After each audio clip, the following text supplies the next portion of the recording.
je reprends les trois mots qui étaient dans le titre, sensibilisation, mobilisation et plaidoyer,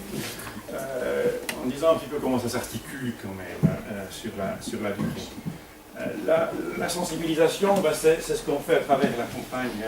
qui commence aujourd'hui, à travers ce petit outil que l'on distribue dans les paroisses et plus largement, et que vous pouvez prendre à la sortie, et qui est un calendrier de carême. Alors il y a aussi une dimension spirituelle, évidemment, mais il y a aussi ce jeu entre le voir et l'agir, c'est-à-dire que nous montrons un certain nombre de réalités par rapport à la problématique de l'accès à la terre, et nous suggérons aussi des actions ou des possibilités de modification de sa propre existence, parce que, effectivement, je veux dire, s'il existe cet accaparement des terres, c'est probablement aussi parce que ça a à voir avec les excès de notre style de vie, ou les excès du consumérisme ici, dans nos propres pays. Il ne s'agit pas de nous culpabiliser sur ce que l'on vit ici, parce qu'évidemment il y a peut-être des problèmes structurels qui existent, mais c'est aussi s'interroger quand même sur la manière dont nous vivons dans notre propre pays, et c'est ce que suggère ce pouvoir réagir. Mais l'agir, évidemment, il n'est pas que je change ma manière de vivre, puisqu'il s'agit de problèmes structurels, donc de politique qui se fait, et là c'est une photo qui a été prise dans le cadre de la campagne 2011, donc il y a 2 ans en arrière, où nous avions fait une campagne sur la problématique de l'extraction minière. De nouveau, c'est une problématique de l'accaparement des terres, aussi quelque part, mais pour les mines, avec l'exemple du Congo. Et nous avions fait signer une pétition qui demandait aux autorités fédérales d'assurer la transparence des flux financiers, qui paye quoi pour les entreprises, et puis demandait aussi aux autorités fédérales de demander compte aux entreprises basées en Suisse sur ce qui se passe dans leur filiale ou dans leur sous-traitant à l'époque. Nous avions récolté 26 000 signatures que nous avons déposées aux autorités fédérales. Nous sommes revenus directement derrière avec une autre campagne, avec cette fois-ci 50 organisations, donc pour demander, alors je ne sais pas, le VVF est certainement dedans, la Fondation, je ne sais pas, je n'ai pas fait la recension, Lyon Sud évidemment en est partie, Déclaration de Berne, enfin une série d'organisations, Amnesty International, pour faire cette fois-ci faire une mobilisation plus large. Nous avons récolté non seulement 26 initiatives, mais 135 ou 137 000 signatures, donc 50 organisations de la société civile, nous sommes capables d'initiative, puisqu'il faut récolter 100 000 signatures. Pour demander effectivement, là beaucoup plus précisément aussi avec les études qu'on a demandé à des avocats ou des juristes de faire, voilà, en modifiant tel article du Code des obligations, en modifiant tel aspect de la législation fédérale, il est possible effectivement de demander aux entreprises basées en Suisse, que ce soit Glencore ou pour les mines ou Adax pour les plantations, de rendre compte de ce qui se fait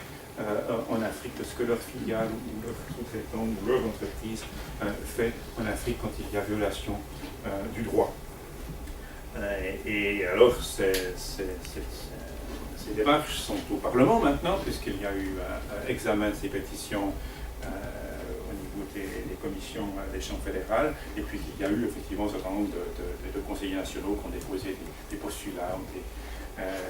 ou des motions pour faire avancer le dossier. Donc c'est un travail de plaidoyer que nous faisons là sur le plan politique avec d'autres. Et la dernière démarche que nous avons faite dans le cadre de cette campagne-là, c'était de demander au ministre des Affaires étrangères, Lourdes Calter, et au ministre des Affaires économiques,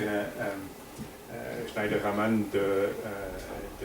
prendre le taureau par les cornes. Et maintenant, il faut travailler pour effectivement aller dans le sens que nous avons demandé. Alors voilà, c'est une manière, je le montre à travers cela, qu'effectivement le travail se poursuit sur le long haleine, que c'est important d'être à plusieurs. C'est pas tout à fait ça. Tiens. Bon,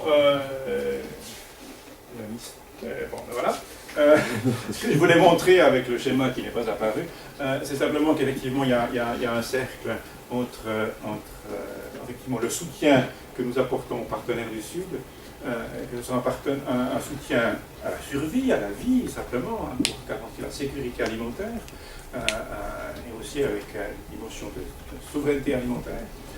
mais d'appui aussi à des démarches citoyennes, de défense des droits. Hein. Ça, c'est un travail que nous faisons et un soutien que nous faisons au Sud grâce aux dons que nous recevons, qui sont sur ce calendrier. Ensuite, c'est important de coupler cela avec un travail de sensibilisation et de mobilisation ici en Suisse, parce qu'effectivement, nous pouvons changer quelque chose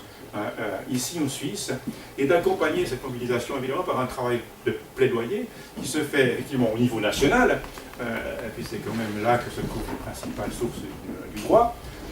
mais aussi sur le plan international. Et je prends juste un exemple, c'est qu'il y a un processus de plusieurs années qui s'appelle le processus Ruggie, du nom d'un expert mandaté par les Nations Unies pour explorer justement les possibilités de rendre les outils internationaux relatifs aux droits de l'homme contraignants ou partiellement contraignants pour les entreprises.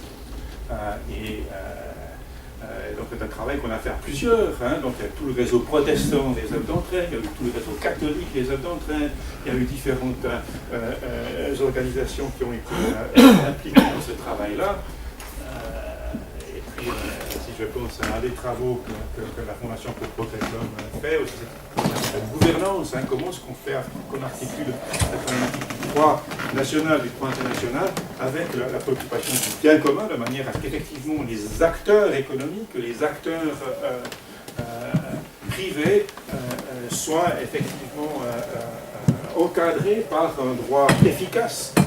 parce que c'est quand même un travail de droit, que les faits sont protégés, que le bien commun peut se construire. Et c'est un peu